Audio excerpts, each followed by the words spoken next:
할렐루야. 7월 25일 토요일 매일 성경 묵상입니다. 오늘은 이사야 8장 1절에서 22절의 말씀입니다. 우리나라는 보통 장마가 6월 말에 시작되어서 7월 말에 끝난다고 하더라고요. 이번 주가 거의 장마 막바지에 이르게 되었는데요. 우리 지역에는 비가 많이 오지는 않았지만은 중부 내륙 지역과 전국에 비가 많이 와서 비 피해가 났었죠. 비에 산사태가 나고 도로가 침수되고 강물이 불어나서 농경지에 침수 피해가 있었고 뭐 등등 이런 것들이 있었습니다. 과거에 침수 피해를 당한 교회에 봉사하러 가본 적이 있었습니다. 그야말로 물에 잠긴 모든 기자재와 직기들이 망가지고 떠내려가고 막 진흙탕 물로 범벅이 되었던 걸 본 기억이 나는데요. 물로 씻고 말린다고 하지만은 과연 그게 예전처럼 재구시를 할 수 있을지 의문이 들 정도였죠. 오늘 말씀 5절에서 8절에 보면 강대국들에 의해서 심판당하는 유다의 참상을 큰 하수에 뒤덮일 것으로 비유하고 있습니다. 7절에 보면 내가 흉흉하고 창일한 큰 하수 곧 아수르 왕과 그의 위력으로 뒤덮을 것이다.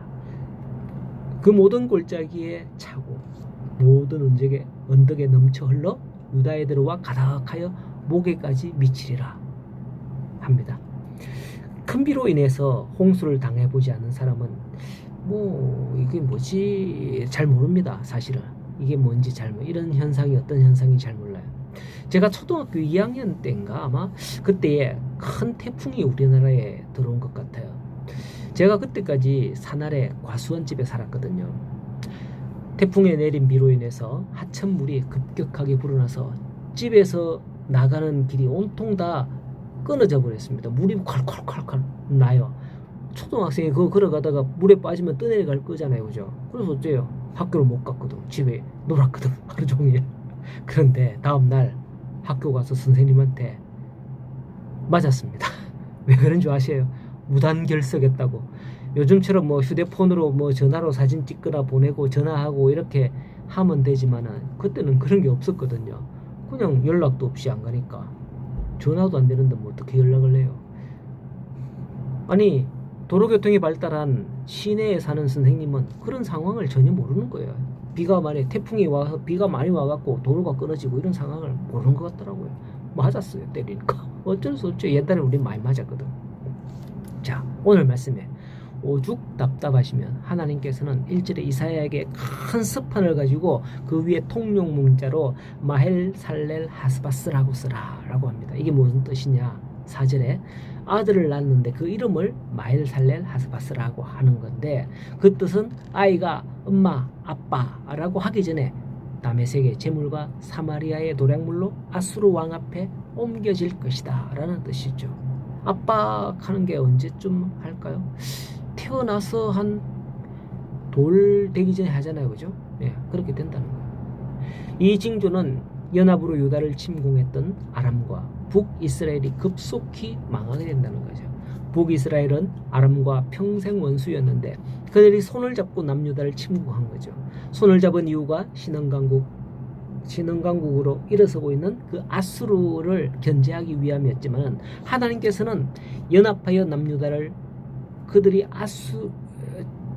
치는 그들에게 아수르에게 어제는 임마누엘의 징조를 주셨고 오늘은 이렇게 망하게 될 것이다 라고 예언하는 거예요. 그렇다면 왜 하나님께서는 임마누엘이라 하시고는 또 다른 징조를 이렇게 보여주시는 걸까요? 이것은 아스와 유다 사람들이 하나님의 말씀을 믿지 아니하였다는 데 있습니다. 거듭된 하나님의 말씀에도 불구하고 현실을 보면 아람과 북이스라엘은 당시 최강자였거든요. 그들이 망한다? 그건 도저히 믿지 못할 일이라고 생각되었기 때문입니다.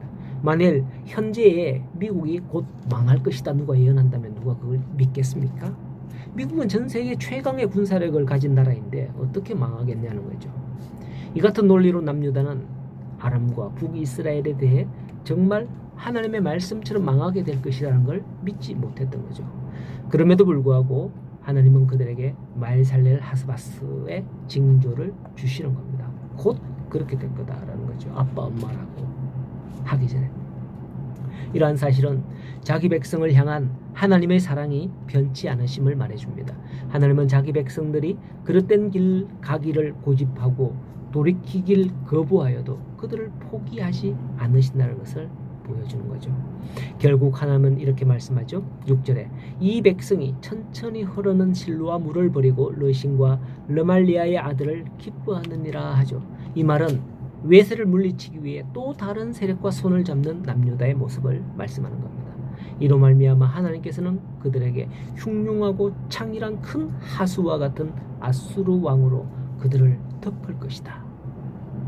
쓸어버릴 것이다. 이렇게 말씀을 한 겁니다. 이런 말씀들을 보면 우리도 어쩌면 현세에서 어떤 문제를 만났을 때 어떻게 하고 있느냐 하는 걸 느끼게 합니다. 하나님의 약속의 말씀을 믿지 않고 다른 것으로 그것을 어떻게 해결해 보려고 막 이렇게 하는 것을 하나님은 기뻐하지 않으실 수 있습니다. 문제가 있으면 먼저 하나님께 기도하며 하나님을 의지해 봅시다. 그러면 하나님께서 생각을 주시고 하나님께서 지혜를 주셔서 어떻게 하면 해결할 수 있을지 길을 열어주십니다.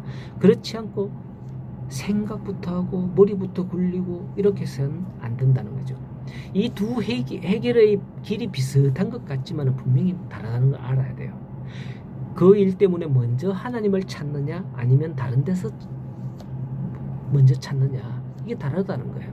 똑같은 생각을 가지게 되더라도 하나님 이걸 어떻게 해 주십시오 하고 나서 그 생각을 갖는 거하고 무슨 일을 당할 때 하나님 잠깐만요 이러고 막 머리 굴려서 하는 거하고 다르다는 거죠. 이 차이가 있다는 거예요.